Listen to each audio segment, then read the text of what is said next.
Nous allons maintenant travailler avec les objets de l'espace et nous allons étudier leur position relative, ce qui est l'origine de la plupart des exercices en géométrie dans l'espace.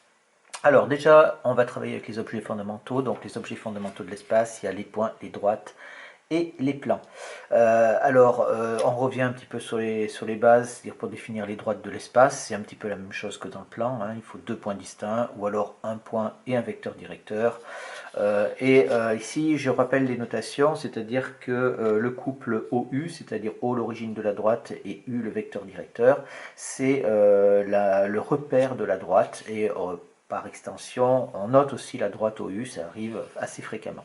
Pour définir un plan, alors ça c'est un objet nouveau puisque vous n'avez pas travaillé dans l'espace, ou très peu, on revient pour définir un plan de l'espace. Alors là il faut avoir 3 points non alignés, bien entendu on prendra le plan ABC avec les notations entre parenthèses, ou alors il nous faut un point d'origine toujours, et deux vecteurs, attention, non collinaires, impérativement, pour avoir un repère du plan.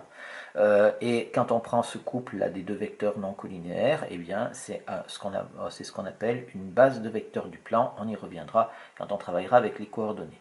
On peut aussi donner deux droites séquentes, ça définit un plan, il n'y a pas de problème. Ou alors une droite et un point extérieur à la droite. Personnellement, je ne l'ai jamais utilisé, mais bon, c'est vrai que ça suffit, puisque si on prend une droite et un point extérieur à la droite, c'est comme si on avait deux droites séquentes. Donc voilà. Alors, on parlait de position relative, et c'est ça qui va être important, c'est de travailler avec les positions relatives. Alors déjà, ce qu'il faut savoir, c'est ce que ça veut dire étudier la position relative de deux objets de l'espace. Essentiellement avec les droites et les plans, hein, puisque les points, c'est soit ça appartient, soit ça n'appartient pas. Et bien en fait, c'est savoir si les objets vont être parallèles ou perpendiculaires, coplanaires, orthogonaux, sécants, etc. Tout ce genre de choses-là, ce vocabulaire-là.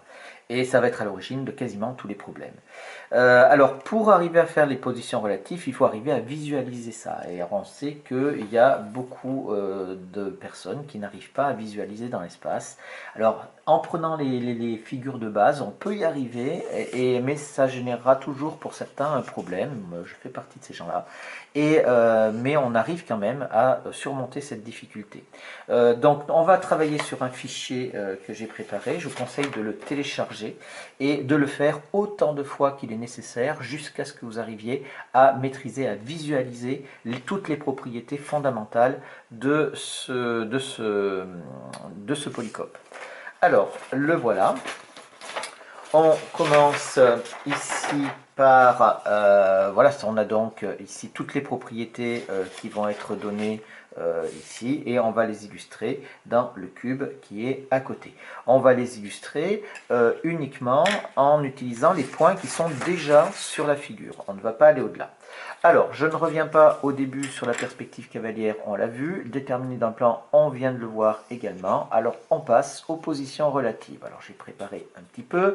Donc, si on fait les positions relatives ici, on dessine droite D et un plan sont séquents, alors leur intersection est un point M. Eh bien, vous voyez que ici, je peux faire une droite comme ceci. Voilà. Et j'ai mon point d'intersection qui est ici, le point B. Maintenant, le parallélisme. Le parallélisme, ici, on fait la position relative d'une droite et d'un plan. Donc, on peut avoir une droite qui peut être parallèle à un plan. Alors, il y a deux cas de figure. C'est soit la droite D est contenue dans le plan. Alors, c'est ce cas de figure-là. Eh bien, qu'est-ce que je vais prendre? Je vais prendre cette droite qui est en diagonale. Je pourrais en prendre une autre, hein. Je prends cette droite-là, je vais la représenter. Attention, je respecte la perspective cavalière, c'est-à-dire que ici, j'ai toujours ce qui est caché qui est en pointillé. Et voilà donc ma droite D qui est contenue dans le plan que j'ai symbolisé en rose ici. Ou alors la droite D est strictement parallèle au plan. Et bien ici, je peux prendre celle-là qui est devant. Alors elle, il n'y a pas de pointillé parce que elle est visible. Et donc, il n'y a pas de souci, cette droite-là est parallèle au plan. Une propriété maintenant, si la droite D est parallèle à une droite D incluse dans un plan P, alors elle est parallèle au plan P. Et bien, qu'est-ce que je vais faire? Je vais prendre donc cette droite du plan P ici, que j'ai toujours symbolisée en rose en dessous. Et je prends une droite qui lui est parallèle. Et bien, je vais prendre, par exemple, celle-ci. Oh, tiens, je vais prendre celle du fond, là, c'est pareil. Je changerai un peu. Donc, j'ai cette droite-là, la droite HG, qui est parallèle à la droite AB. Et donc, du coup, la droite HG est parallèle au plan qui est ici. On continue, on prend maintenant la position relative de deux plans. Alors on vous dit si deux plans P1 et P2 sont séquents, alors leur intersection est une droite D. Ici on a cette chose-là, en fait c'est l'illustration de ça qui est très très simple, c'est un livre. Vous voyez un livre, et bien vous avez la reliure en fait qui correspond à l'intersection de tous les plans qui sont constitués par toutes les pages du livre. Donc ici, j'ai pris deux plans, celui-là et celui-là, et je veux voir leur droite d'intersection. Et bien, on est bien d'accord que la droite d'intersection, elle est ici, et ici, elle se trace en trait-plein, puisqu'elle est visible sans aucun souci. Ensuite, ça c'est quand des plans qui sont séquents. Maintenant, des plans qui sont parallèles, alors c'est pareil, on a deux possibilités, soit ils sont confondus, alors confondus ça ne présente pas d'intérêt sur le dessin, ou alors ils n'ont aucun point en commun, et bien ici c'est fait à cet endroit-là. Vous voyez, j'ai fait les deux plans, la face supérieure du cube et la face inférieure du cube, j'aurais pu prendre deux faces opposées, on comprend tout à fait de quoi il s'agit. Ça c'est pour des plans parallèles qui n'ont aucun point commun, on dit qu'ils sont strictement parallèles. Ensuite, cette fois-ci, on a, c'est pour montrer que deux plans sont parallèles. Si on prend deux droites D1 et D2 ici qui sont séquentes, et si on trouve deux droites D'1 et D'2 d'un autre plan P' qui sont parallèles aux deux premières, alors on va avoir les plans qui sont parallèles. Ici, ça va être très simple, je vais prendre cette droite-là dans le plan du bas avec celle-là. On est bien d'accord que ce sont deux droites séquentes du plan. Une chose que j'ai oublié de dire, c'est que bien entendu, je symbolise la face du cube, mais le plan, il continue indéfiniment de tous les côtés. Hein, d'accord, c'est pas limité à la face du cube. C'est bien évident.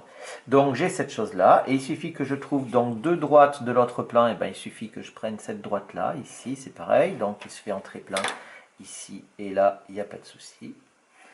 On a bien ces deux droites marron ici qui sont bien parallèles à ces deux droites séquentes ici, et donc le plan du haut est parallèle à celui du bas. La propriété suivante, on prend P et P' qui sont deux plans parallèles, j'ai pris les deux faces latérales, alors toute droite D qui est incluse dans un des plans est parallèle à l'autre. Et bien si je prends cette droite-là, la droite HA, ici, donc je la trace, elle est en trait-plein, là elle est en pointillé parce qu'on ne la voit pas, et ici en trait-plein. On est bien d'accord que cette droite est incluse dans ce plan, et comme ce plan est parallèle à celui-là, alors la droite est parallèle au plan. Ensuite, on passe à la position relative, ça c'était pour la position relative de deux plans. Maintenant, on a fait un plan, une droite, deux plans, on passe deux droites. Deux droites, alors on va avoir les mêmes situations qu'on avait dans le plan, mais on va en avoir une supplémentaire. Alors ici, on commence par D1 et D2 qui sont séquentes ou parallèles, et qui sont coplanaires. Eh bien, je vais prendre deux droites ici séquentes. Je vais prendre deux droites séquentes, ces deux droites séquentes ici, là, hop, avec celle-ci. Bon, celles-là qui sont visibles bien entendu.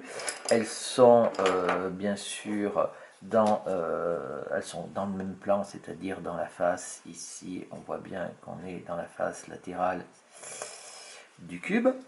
Et si je prends deux autres droites qui sont parallèles, et bien si je prends par exemple celle-là avec celle-là, et bien celles-là, on est d'accord qu'elles vont être aussi dans coplanaire, c'est-à-dire dans ce plan-là ici. Voilà ici pour ces deux droites qui sont séquentes ou parallèles, alors elles sont coplanaires. Alors maintenant, voilà la situation un petit peu différente qu'on ne rencontre pas, c'est des droites qui ne sont pas coplanaires, c'est-à-dire des droites qui ne se coupent pas, qui ne sont pas séquentes et qui ne sont pas parallèles. On a ici une représentation en perspective qui est assez visuelle, on voit bien que ici on a une droite et on voit bien que l'autre droite elle va couper le plan, oui mais derrière, et donc elles ne se couperont jamais. Alors ici, pour avoir deux droites non coplanaires, eh bien, je vais prendre par exemple cette droite-là, voilà, et si je prends ici cette droite-là, eh bien, c'est pareil, elles ne seront jamais, elles ne sont pas coplanaires. Attention, ici, elles ne se croisent pas ces droites, hein. Ça c'est le problème de la perspective cavalière, c'est-à-dire si on les projette, ben, on aurait un point d'intersection, mais attention, hein, on voit bien que celle-là, elle est derrière, celle-là, elle lui passe devant, et donc elles ne se croiseront pas en aucun cas. Donc voilà, ces deux droites ici ne sont pas coplanaires. Ici, vous remarquez que vous avez un cube, c'est quelque chose, si vous êtes en devoir, vous pouvez toujours le visualiser dans la pièce dans laquelle vous êtes, et ça marchera, ça pourra vous aider dans beaucoup d'exercices. Alors, les règles d'incidence, qui ne sont pas toujours faciles, mais qui sont importantes aussi. Donc, cette fois-ci, on prend deux plans P et P' qui sont parallèles. J'ai pris donc la face du bas et la face du haut. Alors, je dis que tout plan R qui coupe l'un coupe l'autre aussi, et les droites d'intersection sont parallèles. Alors, vous voyez, j'ai pris la face latérale ici, qui me coupe donc mes deux plans du haut. Et si je prends les droites d'intersection des deux plans, eh bien, je les trouve ici. J'ai donc cette droite-là, qui est la droite d'intersection du plan du haut avec le plan latéral, et cette droite-là, qui est également la droite d'intersection du plan latéral avec le plan du bas, et bien évidemment, elles sont parallèles. Alors ça, c'est quelque chose qui est quasiment évident, ça ne pose pas de souci. La règle du toit, c'est un théorème qui est très important et qui est toujours assez difficile à appliquer, assez bizarrement, c'est plus difficile à visualiser. On prend une droite D qui est parallèle à deux plans P1, P2 et qui sont séquents. Alors j'ai pris la face supérieure et la face latérale et je vais prendre une droite qui est parallèle. Eh bien, je vais prendre par exemple celle-là pour prendre une droite qui n'est pas dans les deux plans. D'accord. Donc voilà, celle-là, elle est en tréplin ici. Et bien alors, le théorème du toit dit que cette droite, si elle est parallèle aux deux plans ici, alors elle est obligatoirement parallèle à la droite d'intersection qui était donc ici, ma droite d'intersection des deux plans. Et voilà, donc c'est quelque chose qui est assez important et qui est assez utile dans beaucoup d'exercices. On va terminer ici ces règles d'incidence. Enfin, les règles d'incidence sont terminées. Maintenant, on passe aux droites orthogonales. Alors, ici, pour les droites orthogonales, on dit deux droites, elles sont orthogonales si elles sont perpendiculaires ou s'il existe une parallèle à l'une qui sont perpendiculaires. Faites attention, il y a une distinction entre orthogonale et perpendiculaire. Alors, voilà des droites orthogonales. Si je prends cette droite-là, par exemple, cette droite-là, eh bien, elle est orthogonale avec celle qui est derrière ici.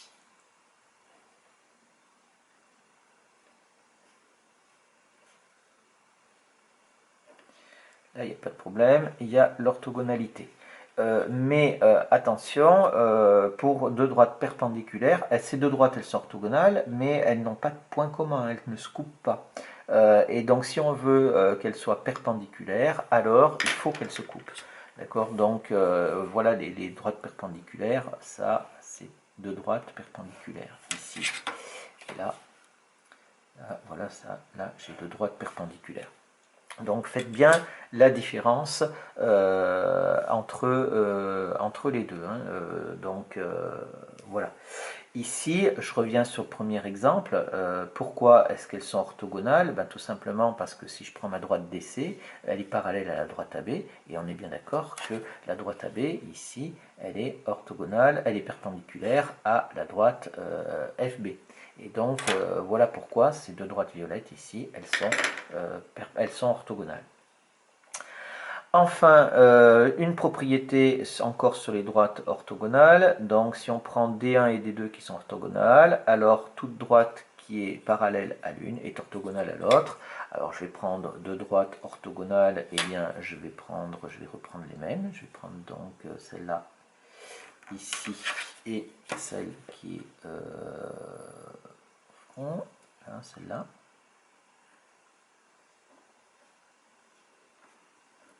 Voilà, ces deux droites, elles sont orthogonales.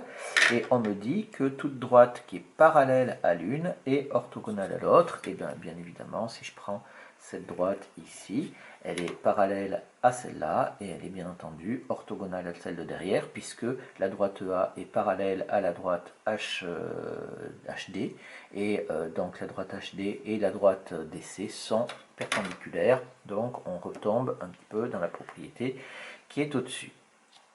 Maintenant, ça c'est des droites orthogonales entre elles, on passe aux droites orthogonales à un plan. Ici, une droite D est orthogonale à un plan, si la droite D est orthogonale à toutes les droites du plan. Et bien, ici, je vais prendre cette droite-là, par exemple. Vous pouvez prendre n'importe quelle droite du plan, ici, dans le plan en bas. Si je prends cette droite-là, par exemple, et bien, ici, hop, en pointillé là, et ici. Donc, la droite, ici, est contenue dans le plan et elle est orthogonale à celle-là. Tout simplement il suffit de prendre une parallèle. Donc si on prend la parallèle, prenons par exemple CG, mais je pourrais faire ça avec n'importe quelle droite, hein. La parabole AFB, c'est CG et elle est perpendiculaire à cette diagonale là sans aucune difficulté. Donc, cette droite qui est orthogonale au plan ici, elle va être orthogonale à toutes les droites qu'il y a, que l'on pourrait prendre dans ce plan-là. Ça se visualise très très bien avec une équerre. Ici, la propriété, si on a une droite D qui est orthogonale à deux droites D1 et D2 qui sont séquentes d'un plan P, alors je vais prendre deux droites séquentes du plan du bas ici. Je prends cette droite-là et cette droite-là.